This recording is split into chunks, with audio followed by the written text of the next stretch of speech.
สวัสดีครับทุกท่านคืนนี้ผมมีเรื่องราวสยองขวัญเรื่องหนึ่งที่อยากจะหยิบมาเล่าให้ฟังมันเป็นเรื่องของเด็กวัยรุ่นกลุ่มหนึ่งที่เข้าไปเที่ยวในสวนสนุกช่วงปิดเทอมโดยเจ้าของเรื่องนี้มีชื่อว่า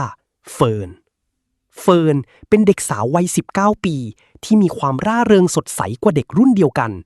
เพราะเธอมักจะเป็นแม่งานต่างๆไม่ว่าจะเป็นการทำกิจกรรมหรือการนำเสนอทางวิชาการและเฟิร์นก็เป็นคนที่ชอบช่วยเหลือเพื่อนๆเสมอหลังจากปิดเทอมใหญ่ได้ไม่กี่วันเฟิร์นรู้สึกเหงาก็เลยแชทกลุ่มหาเพื่อนในห้องเพื่อจะชวนไปเที่ยวสวนสนุกแต่บางคนก็อยู่ต่างจังหวัดบางคนทำงานพิเศษบางคนต้องช่วยงานที่บ้านก็เลยมีเพียง 7-8 คนที่เห็นด้วยและตกลงกันว่าจะมาเจอกันที่บ้านของเฟิร์นในสัปดาห์หน้าแต่เมื่อถึงเวลาจริงกลับมีเพียงเป้นุ่นและเจนส่วนคนที่บอกจะมาแต่ไม่มาก็มีข้ออ้างอื่นๆแม้เฟิร์นจะรู้สึกเซ็งแต่เธอก็ปล่อยผ่านและคิดว่าคนน้อยก็สนุกได้เหมือนกันเด็กสาวทั้ง4เดินทางไปถึงสวนสนุกในช่วงบ่ายแล้วก็ซื้อตั๋วเพื่อเข้าไปด้านในทุกคนพากันเสนอเล่นเครื่องเล่นจนเวลาผ่านไปเด็กสาวก็รู้สึกหิวเพราะล้าจากเครื่องเล่นบวกกับการต่อคิวที่ยาวนานและตอนนั้นเป็นเวลาเกือบเย็นแล้ว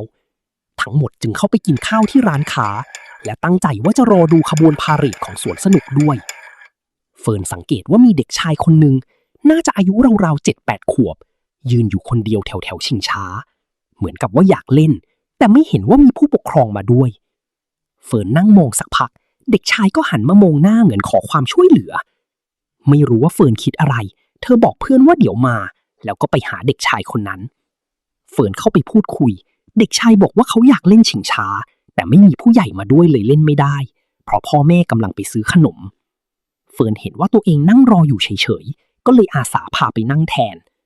เด็กชายยิ้มอย่างดีใจก่อนจะเดินนำหน้าไปทางชิงช้าพนักงานเปิดประตูชิงช้าให้เฟิร์นยืนรอให้เด็กชายเข้าไปก่อนแล้วตัวเองก็ตามเข้าไปพนักงานปิดประตูแล้วมองหน้าเฟิร์นแบบงงๆแต่ก็ไม่ได้พูดอะไรออกมาหลังจากหมดรอบเฟิร์นก็ให้เด็กชายลงก่อนเช่นเดิมและพนักงานก็ทำหน้างงเช่นเดิมเพราะเขาคิดว่าเฟิร์นอาจจะไม่ปกติที่ทำอะไรช้า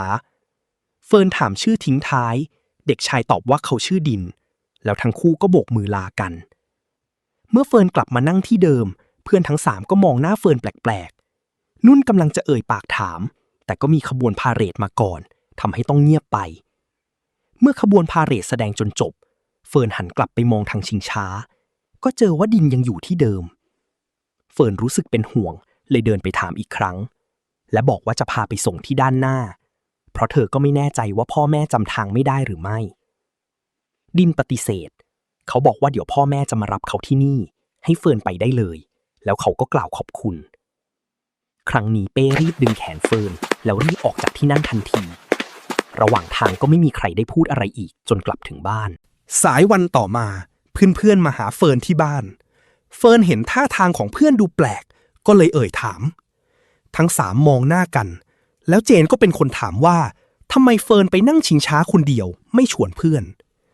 เฟิร์นบอกว่าไม่ได้นั่งคนเดียวแต่นั่งกับน้องคนหนึ่ง3คนมองหน้ากันแล้วพูดขึ้นมาว่าทุกคนเห็นเฟิร์นนั่งคนเดียวพูดคนเดียวเฟิร์นหัวเราะเพราะคิดว่าเพื่อนแซวเล่นแต่เมื่อเห็นเพื่อนทำหน้าจริงจังเฟิร์นก็รู้สึกใจไม่ค่อยดี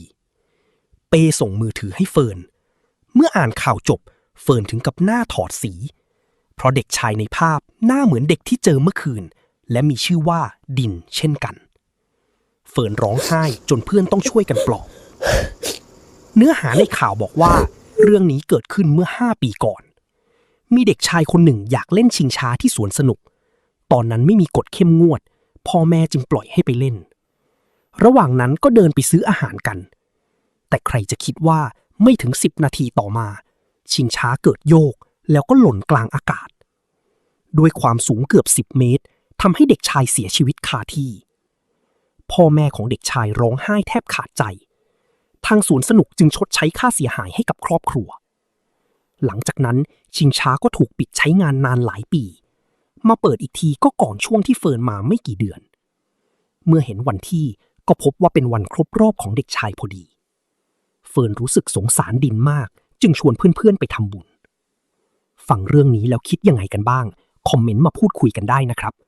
และรบกวนกดไลค์เพื่อเป็นกำลังใจให้กันด้วยนะครับ สวัสดีครับ